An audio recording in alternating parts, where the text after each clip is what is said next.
what God is doing in your life right now, He is going to show you His glory in a way you've never seen before. He's going to show you His demonstration of power in a way you haven't experienced it yet. And I know it's really difficult to stay in that place of faith. In fact, the Bible says in verse 17, on His arrival, Jesus found that Lazarus had already been in the tomb for 4 days. Now, this is significant to the Jewish audience for which John intended this gospel account. They believed that within the first 3 days of death, the spirit could return to a man. It was a sort of superstitious belief that was common to Judaism in the first century. But Jesus waited until after their time period expired to reveal His glory. I wonder, is God waiting past the point of your expectation so His strength can kick in with a new velocity? I feel your spirit, God. He showed up after 4 days. Now, Bethany was less than 2 miles from Jerusalem, and many Jews had come to Martha and Mary to comfort them in the loss of their brother.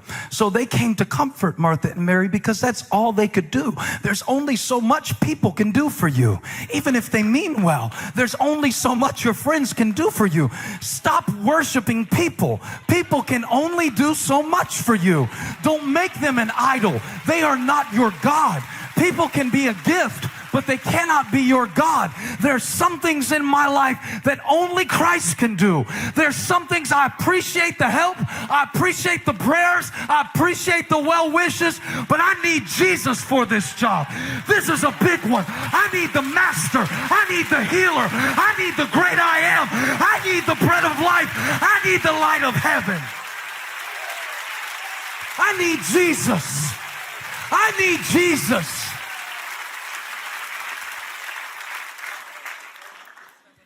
Verse 20, when Martha heard that Jesus was coming, she went out to meet Him. But Mary stayed home. We all have different ways of dealing with disappointment. Some of us get under the covers. I love Martha. She met Him at the gate.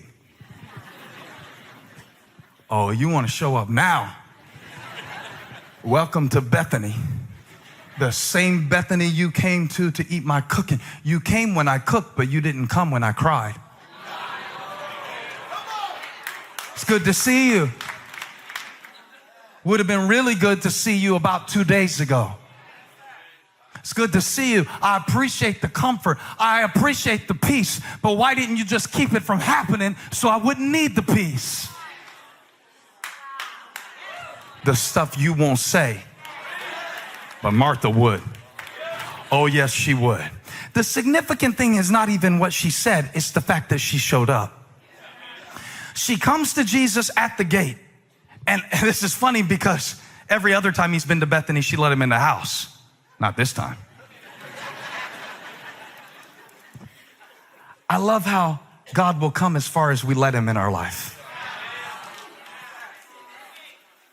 And she met Him at the gate. This is just a story about a man named Lazarus, but it's really a story about whatever you brought in here today that died on you. It's really a story. People say sometimes that when you preach, you shouldn't make the Bible about the people. It's about God. A woman named Mary, a woman named Martha, a man named Lazarus, a man named Jonathan, a woman named Rachel.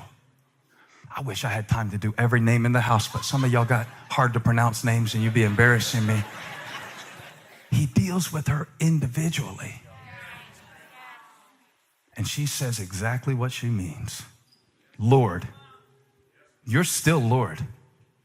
I love how she shifts the perspective from Lazarus to Lord. I love how she still has this understanding. Watch this. You didn't do what I wanted you to do, but that didn't change my understanding of who you are.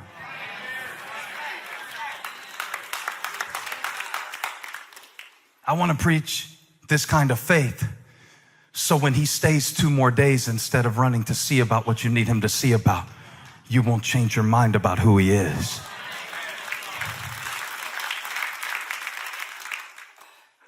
If you would have been here, she said, my brother would still be here. if you would have been here like you used to come here when you needed a place to stay and you didn't want to go on Airbnb. I'm not cooking for you this time. I'm upset. And she offers Jesus an honest assessment about what she expected. The most godly prayer you can pray is the most honest prayer you can pray. The most honest prayer you pray will be the most godly prayer that you pray. So she says, I expected you to come. Did you not get the message? You left me on red. You left me in my hurt. And Lazarus kept getting sicker and sicker. And my faith got weaker and weaker. And at first I thought, well, just surely he's been detained. But then I found out you didn't come on purpose. If you would have been here, if they would have raised me, if they wouldn't have abused me, if you would have stopped it, if you would have prevented it, if you can do all things, why didn't you do what I needed you to do that I've seen you do for others? I saw you heal people. I saw you touch lives. I saw you take better care of people who treated you worse. But you have confused my love with conformity to your agenda. If you would have been here, Lazarus would not have died. And then something takes over Martha, and I'm praying it'll take over us today, because everybody in here has got a Lazarus. Everybody in here has got something that you just buried, or you're in the process of burying. And there's a funeral going on at the same time that faith is trying to be born in your heart today. But something kicks into Mary's spirit, and she's like, if you would have, then we could have. But look at verse 22. But I know that even now. And I want somebody to shout right now, just say now. Now. God is present in this moment. God is with me in this season. God is for me in this moment. God is with me in this season. Shout now. Now, I know that devil has been trying to keep you at the graveside, but let's bring our disappointment into the presence of God for a moment and declare that even now He is sovereign, even now He is holy, even now He is good, even now He is working, even now He's showing up. Even now, God will give you whatever you ask.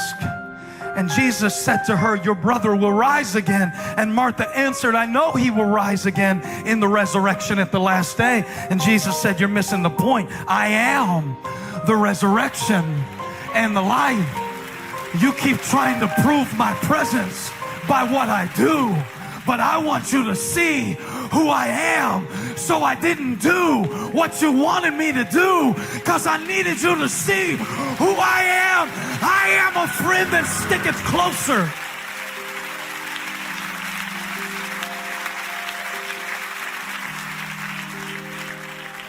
The one who believes in me will live even though they die. Question. Next verse. And whoever lives by believing in me will never die. Do you believe this? Do you believe this? Do I believe what, bro? Preacher. Do you believe what I just said? And she answers, yes, Lord, I believe that you are the Messiah. Now, it's two things in the text, Elaine. One says, your brother will rise. One says, I am the resurrection. She says, I believe that you are who you say you are. I don't even know what you're going to do. But the Lazarus factor is that thing inside of you that somehow knows He is God.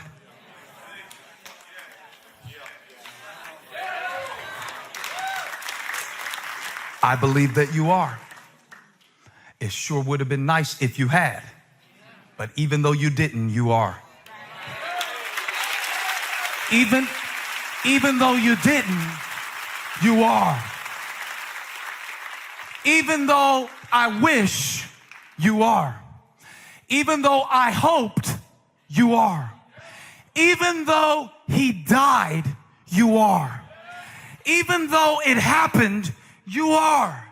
Even though that's over, even now I believe you are.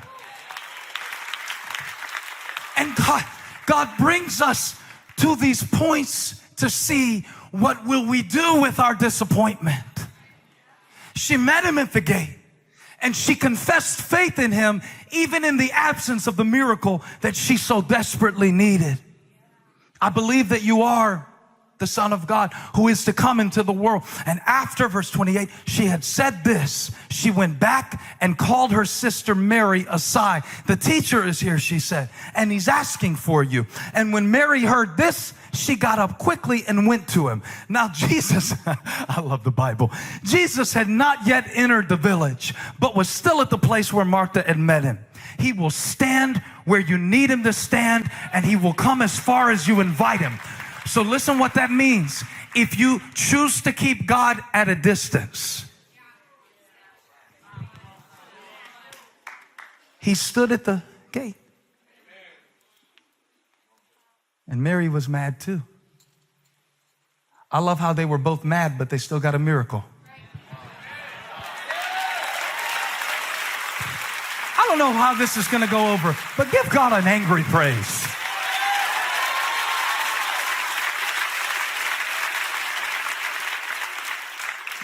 Mary fell down at his feet, not in faith, but in frustration. But she came to him. And everybody followed her out there. Everybody that came around. Aunt Margaret. Just started with the letter M. Mary, Martha, Margaret. No.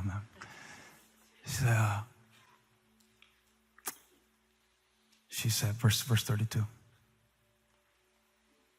She reached the place where he was and saw him and fell at his feet and said, Lord, if you had been here, my brother would not have died. Jesus saw her weeping. The Jews who had come along with her also weeping. He was deeply moved in spirit and troubled. When he saw her pain, he participated in it. The Lazarus factor is not only that God gives miracles in desperation. The Lazarus factor says that he is with us in the pain of disappointment as well. And he asked, Martha, do you believe this? And he asked Mary for a location. Where did you lay him? Take me to that place. Not the place that you let everybody else see. That place. That place where you kind of buried your belief in God. It was a rejection. That place. It was a loss. That place. It was a betrayal. That place. It's a place where you feel exhausted, and it's sometimes a place where you're embarrassed of it. It's not the rooms in the house that you showed the guests. It's the other rooms. That place. What I couldn't figure out was, why did Jesus wait when he could have come and spoken a word? And if he could have come and spoken a word, why didn't he just speak it from a distance? He didn't even have to come to Bethany to heal Lazarus. But I think he wanted us to see that he likes to come close to what other people would push away. Everybody has a Lazarus. Everybody has a turn that your life took that you didn't see coming and that God didn't prevent. And as simple as this message may be, I think it may be the deepest one that you ever hear, because God is saying, take me to that place. It is not a physical location. It is an emotional one. Take me to that place where you laid him, where you stopped being optimistic, where you started going through the motions, swinging an axe with no blade. Take me to that place where you just learned to manage the addiction rather than fighting it. Take me to that place where you just decided to show people a facade because you don't think they can handle what's really you in the core of your being. That place. Everybody has a Lazarus.